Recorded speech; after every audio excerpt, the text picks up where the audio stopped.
Pull up the repair records on any commercial fleet, a delivery company, a construction operation, a long-haul trucking outfit, and look at the transmission failure rate. Then pull up the warranty claim data on passenger car transmissions from the same period. The numbers don't even belong in the same conversation. A heavy-duty truck transmission running a semi across the country will regularly hit 500,000 to 750,000 miles before a major rebuild is required, sometimes more. The Allison 1000 series automatic, one of the most common heavy-duty transmissions in North America, has documented cases of commercial operation past 1 million miles with nothing more than fluid changes and filter replacements. The average passenger car transmission in America fails somewhere between 80,000 and 150,000 miles. Many fail sooner, and the repair bill when they do, $2,500 to $4,500 for a rebuild, $4,000 to $8,000 for a replacement, is often the event that ends the useful life of the vehicle entirely.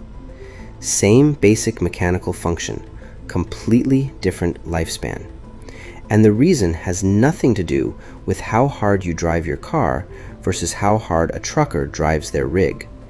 If anything, a commercial truck works harder every single day than most passenger cars will in their entire lifetime.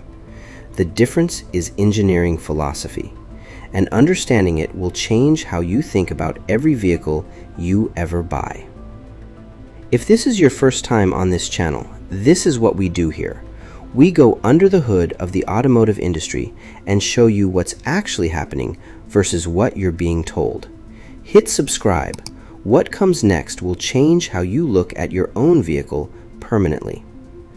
Let me start with the most fundamental difference, because everything else flows from this one principle. Truck transmissions are over-engineered by design, not accidentally, deliberately. When an engineer designs a transmission for a commercial truck, they start with the worst-case scenario: maximum load, maximum grade, sustained operation at high torque for extended periods, heat accumulation over hours of continuous use. They design a transmission that can handle that worst-case scenario reliably, day after day, for years. Then they add margin on top of it. The result is a transmission that, in normal commercial operation, is almost never operating near its design limits. Even under heavy load, even on a steep grade, even after hours of continuous use, the transmission is working well within the range it was engineered to handle. The mechanical stress it experiences on its hardest day is still significantly below its maximum rated capacity. Passenger car transmissions are engineered to a different specification entirely. The primary design constraints are cost, weight, and fuel economy. A lighter transmission improves fuel economy. A cheaper transmission improves profit margin. A smaller transmission fits more packaging configurations. These are legitimate engineering priorities, but they are fundamentally different from the priorities that govern truck transmission design. The result is a passenger car transmission that operates much closer to its design limits under normal driving conditions.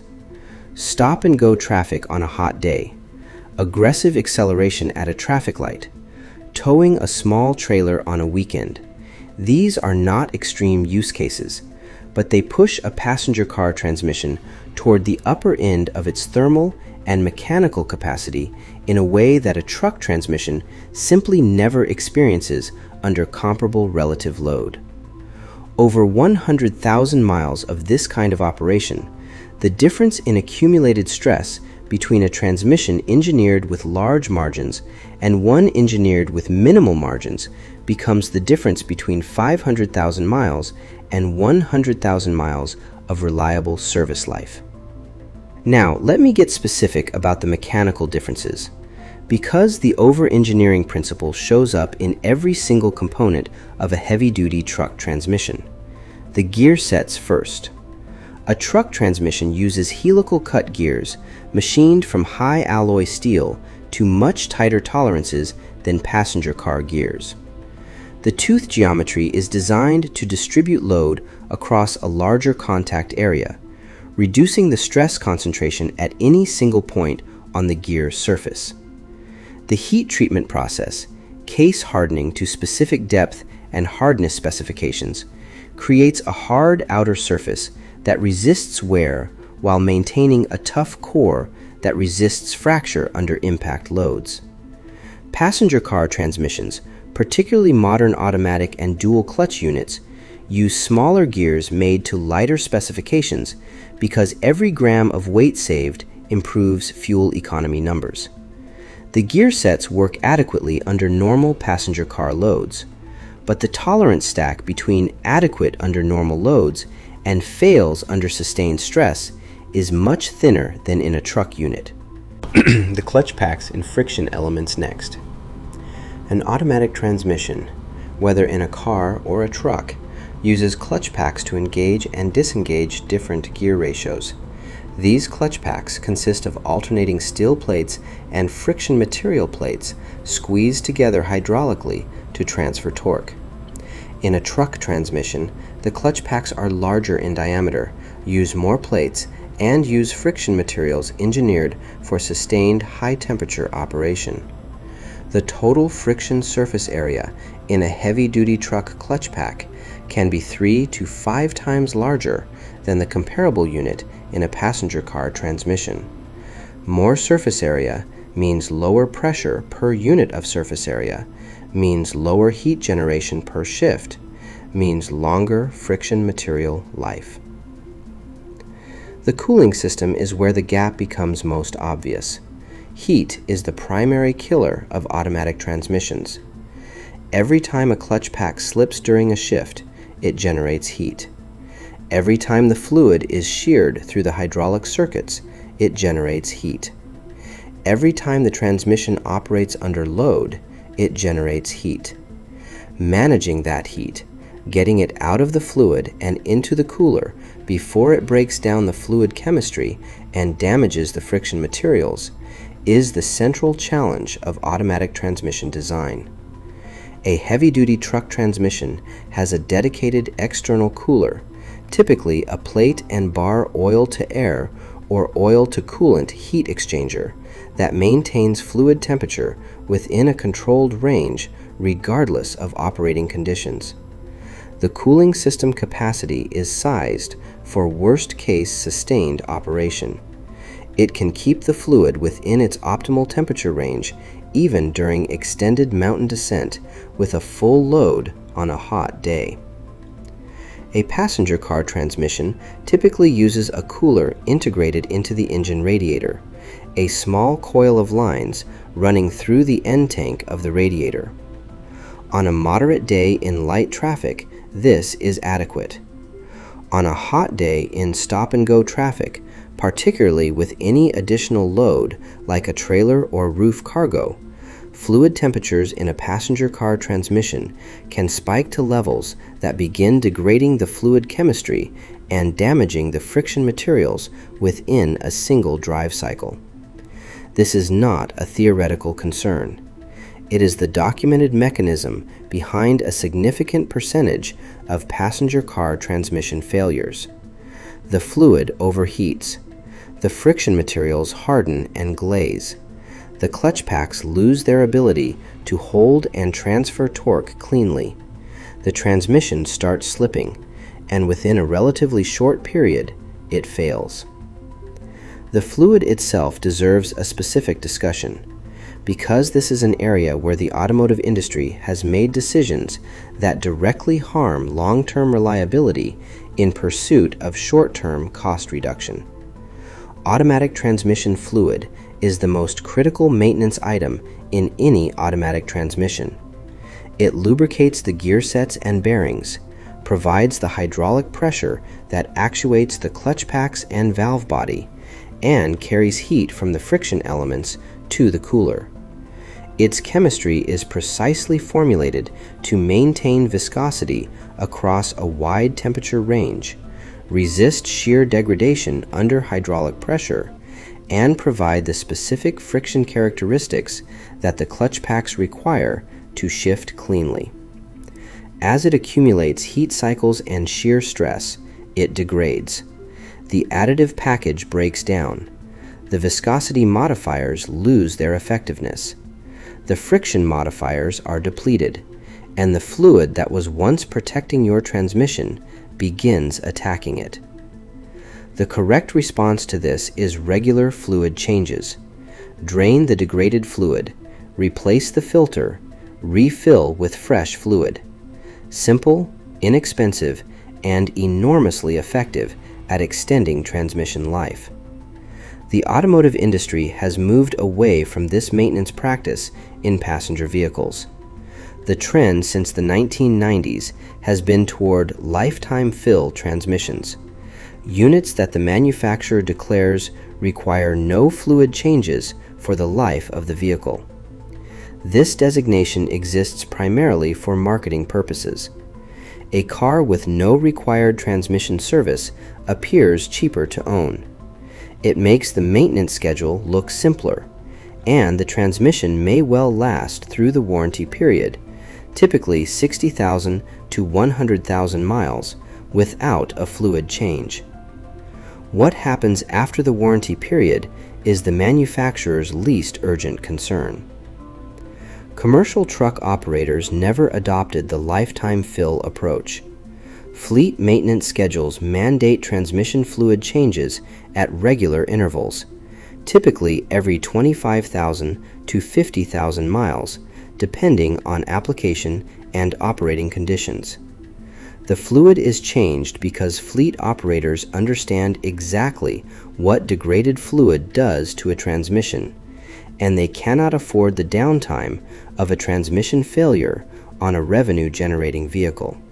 The result is commercial truck transmissions running clean, properly maintained fluid throughout their entire service life, and passenger car transmissions running fluid that was put in at the factory and never changed through 100,000 or more miles of stop-and-go traffic, heat cycles, and accumulated degradation. There is one more factor that rarely gets discussed but has a significant impact on real-world transmission longevity: duty cycle. A commercial truck runs all day, every day. It reaches operating temperature quickly and maintains it.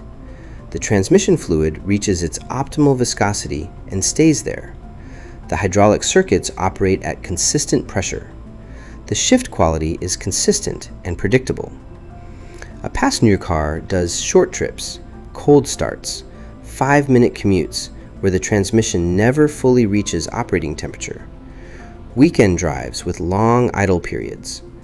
The thermal cycling, heating up, cooling down, heating up again, cooling down again, repeated thousands of times over the life of the vehicle, causes a different kind of wear than sustained operation. Seals cycle through their expansion and contraction.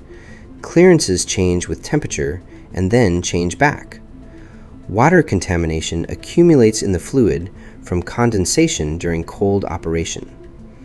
Short trip operation is harder on a transmission than sustained highway use for this reason, and the average American passenger car does far more short trip driving than any commercial truck.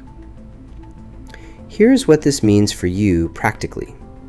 If you own a vehicle with an automatic transmission, there are 3 things you can do right now that cost almost nothing and dramatically extend the life of your transmission. First, change your transmission fluid.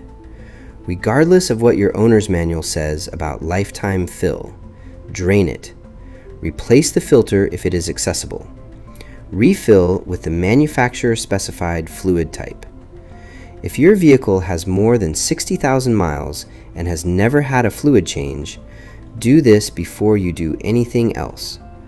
The fluid in there has been through enough heat cycles that its protective properties are significantly diminished, regardless of what it looks like. Second, add an external transmission cooler if your vehicle is used for towing, operates in a hot climate, or spend significant time in stop-and-go traffic. An external transmission cooler, a simple plate and bar heat exchanger that plumbs into the existing cooler lines, costs $30 to $80 and can reduce operating temperatures by 30 to 50 degrees Fahrenheit under stress conditions. At those temperatures, fluid life doubles and friction material wear is cut dramatically. Third, avoid aggressive cold weather operation. When the transmission fluid is cold and thick, the hydraulic circuits do not operate at their designed pressure and flow rates. Clutch pack engagement is less precise. Wear rates are higher. Allow your vehicle to warm up for 2 to 3 minutes before demanding hard acceleration in cold weather. The transmission fluid warms up more slowly than the engine coolant. The temperature gauge can show normal engine temperature while the transmission fluid is still significantly below optimal operating temperature. Truck transmission engineers solved the reliability problem decades ago. The solution is not complicated. It is margin. It is cooling capacity. It is maintenance discipline. And it is friction surface area sized for the actual load, not the minimum required to pass a warranty period. The passenger car industry has made different choices. Those choices produce lighter, cheaper, more fuel-efficient transmissions that cost less to manufacture and sell better on paper. They also produce transmissions that fail at a fraction of the mileage that any commercial fleet operator would consider acceptable. That gap between what is possible and what is delivered is not an engineering limitation. It is a business decision. Drop your vehicle make, model, transmission type, and current mileage in the comments.